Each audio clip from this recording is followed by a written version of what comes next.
So we have a special treat tonight. Lyle Kessler is here. Would you give him a hand?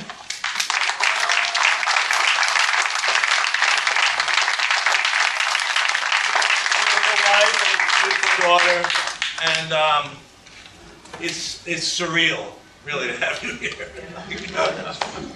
I had a vision, and the vision was that he would want to come and see it, and here he is tonight. So it's really like no drugs. I'm sober. Really, I'm not used to it. So we're going to have a few minutes of a Q&A where we could just chat a few minutes with Lyle and overcome. Really, it's been a journey with this wonderful crew and these actors who put their heart out here on this postage stamp. So if you want to come up, sure.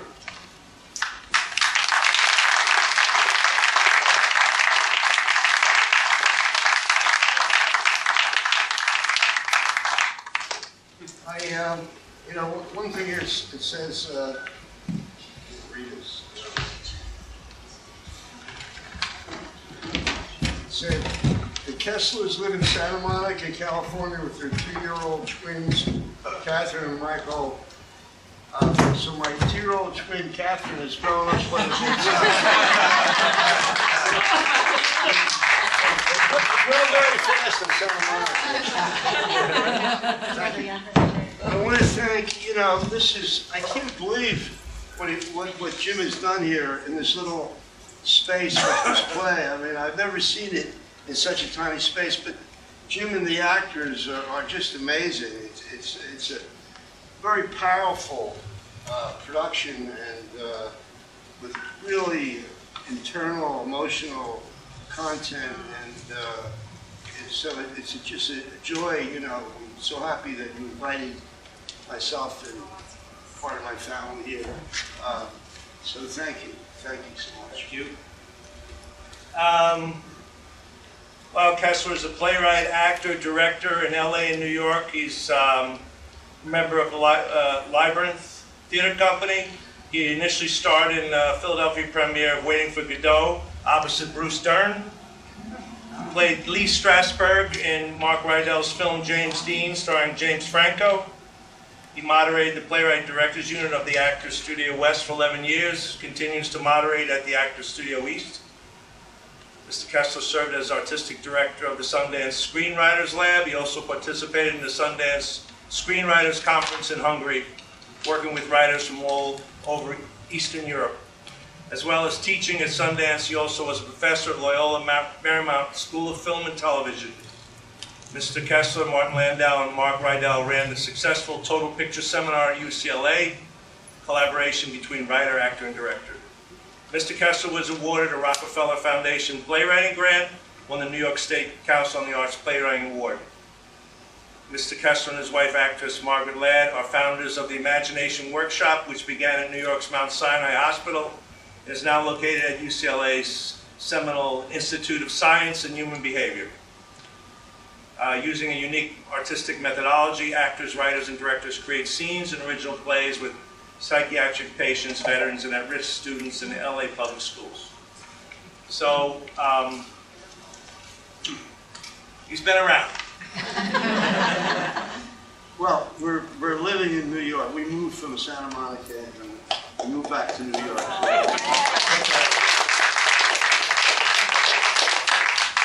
So I'm going to start the questions off with something I mentioned to you at dinner, which is, how does it feel, since it was written in 1983, how does it feel to see your work performed all over the world? And this play has taken on a life of its own, and it doesn't stop.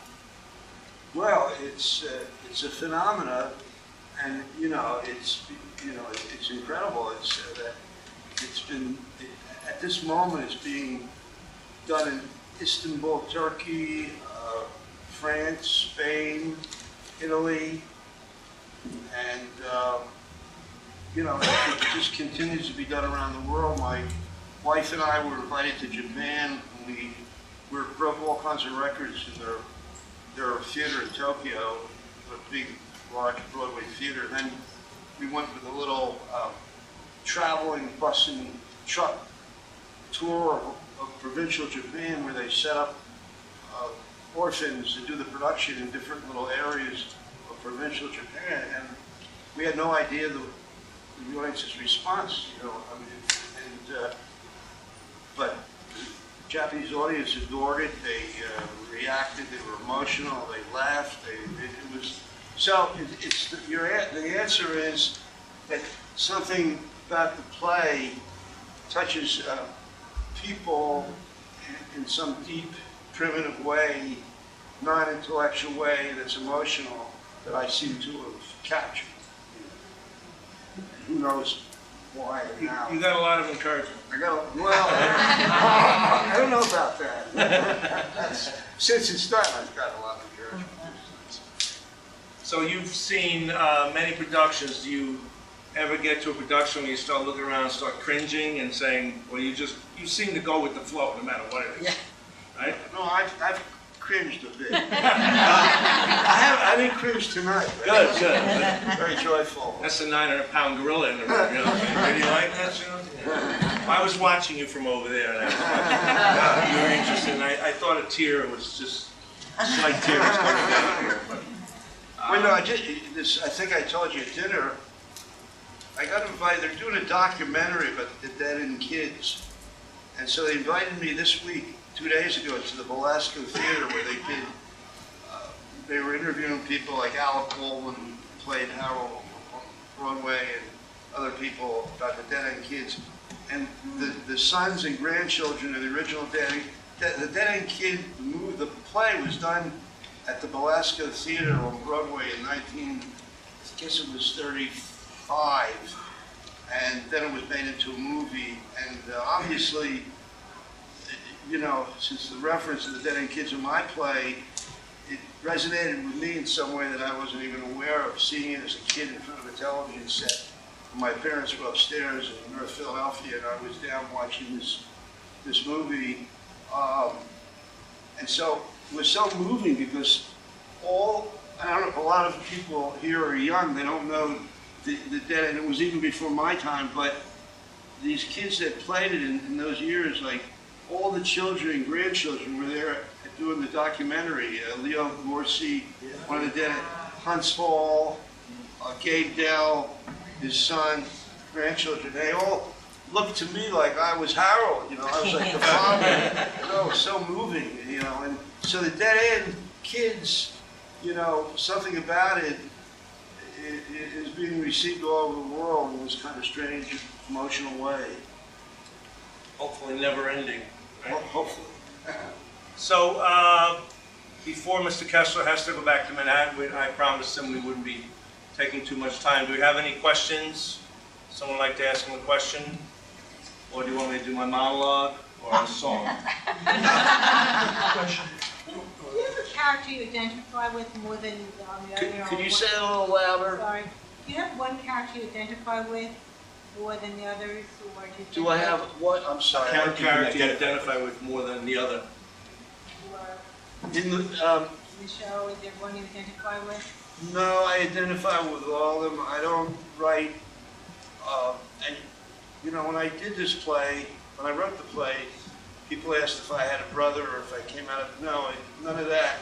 The play, I write instinctively through my emotions, and the characters, and I think part of the reason why it's always done and redone in different countries is that there are pieces of all of us that are reflected in these three characters. The piece of ourselves that like Philip is hidden and scared to come out.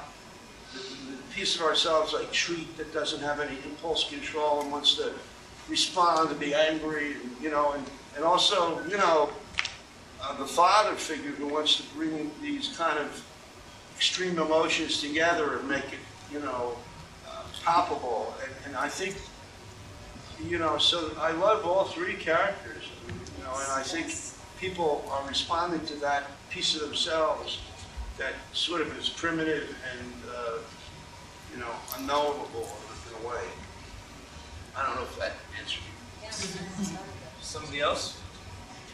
Have you always known that you wanted to be a writer? Have you been a writer all your life? No, no. When I was a kid, I was a magician.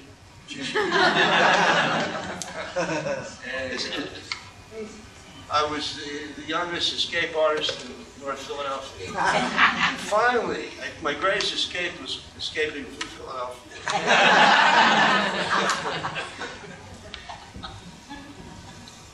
What advice do you have for people looking to get more into writing, like for young writers? To get into writing? Well, what kind of writing particularly? All of them, I guess playwriting, because that's... Well, playwriting, I would suggest becoming an actor. The reason I became a playwright is I was an actor, and so I instinctively knew what worked and what didn't work, and so I could, I could write out of my emotions and not intellectualize it too much. I knew as I was writing that this work was like, I've been acting for many years, and so if you want to be a playwright, you really should act, and it's good. It's a great. It's good for it's very healing to be an actor. When you wrote the first draft, how many drafts, or was it just bingo the first time? Well, it's interesting. I wrote the first act, and I was struggling with it. It took a lot of work before once I found that it was in a house. Because originally I was writing it was in Central Park, it was here and there. The two boys were not brothers. And somehow when I found it was in a house, it became the two brothers. And then when Harold came in, I had no idea that he was going to start singing "If I Had the Wings of an Angel." I couldn't believe it. It just came out of his mouth, came out of my, so I wrote the first act. And then my wife and I moved from West 96th Street to Santa Monica, California. I was writing movies, and my wife was in Falcon Crest for 9 years in a TV series. And I was writing films out there. And 6 years later, I kept going back to the play, and I did not know where to go with the second act. Because the first act ends with Harold knocking Treat out.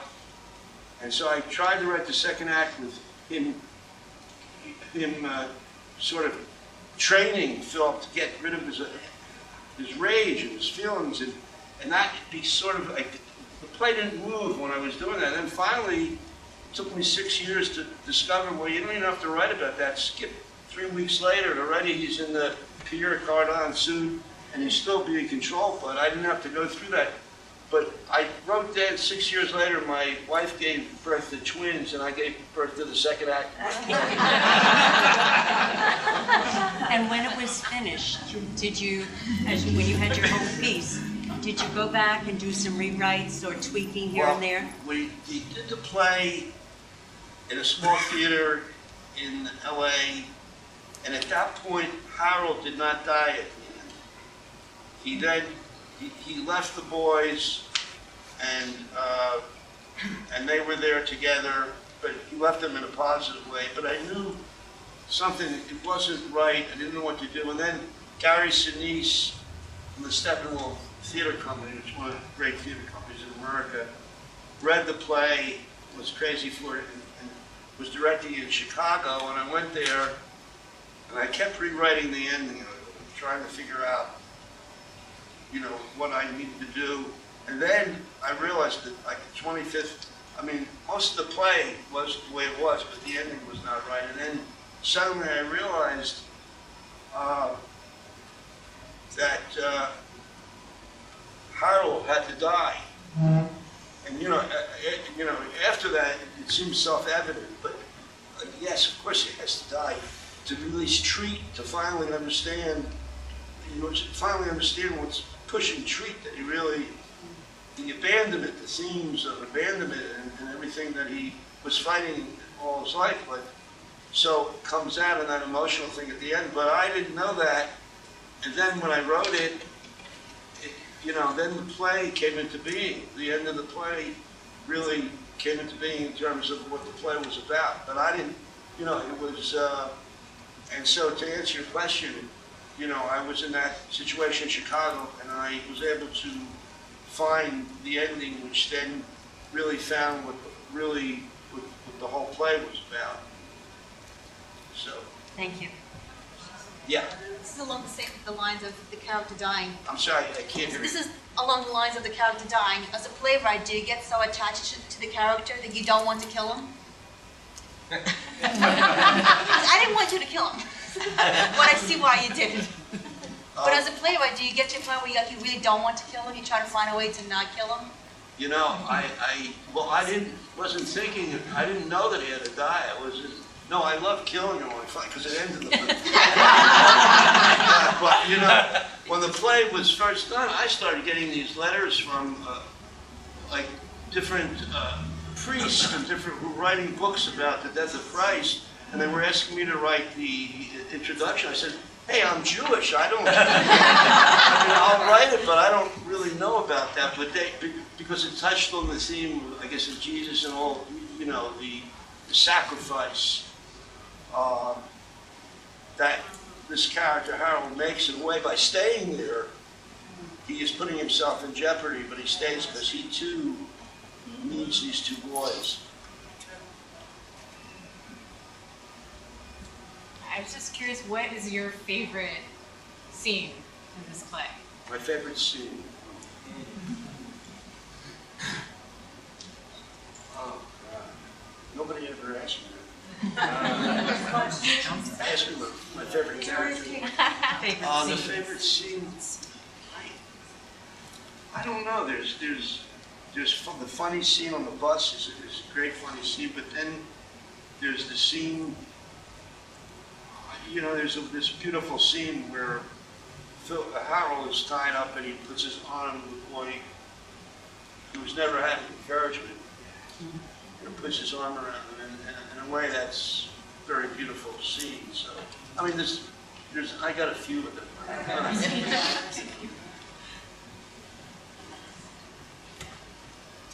Yeah, do you remember what you started with? Did you start with like an image or a dialogue?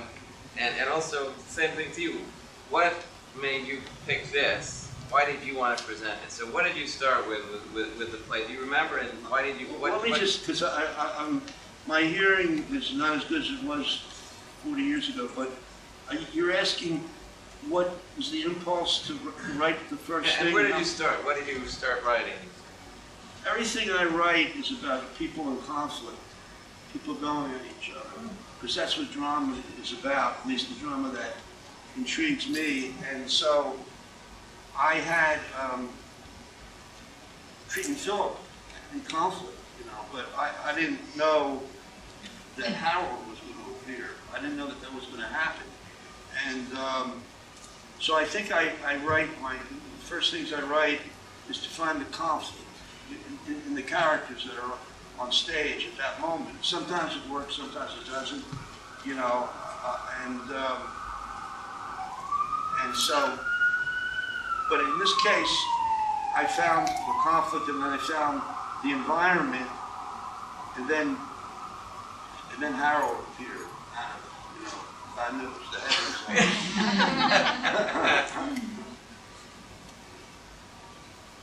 But I wanted to say again before, you know, I mean, I'm not bullshitting here about these actors, but they're so committed and so strong and emotional and had such internal life, and the way Jim has worked with him was really wonderful. It's one of the best productions Orphans have ever seen, so thank you.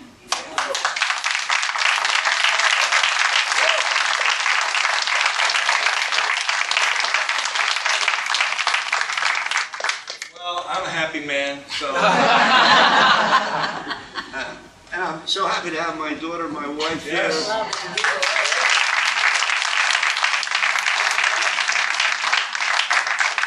Especially since my wife is in this TV series, Mozart in the Jungle, and they just did her death scene this Wednesday. Tell everybody that. So which was very, We didn't hear it, so don't say very it. upsetting for me. Oh my God. But here she is.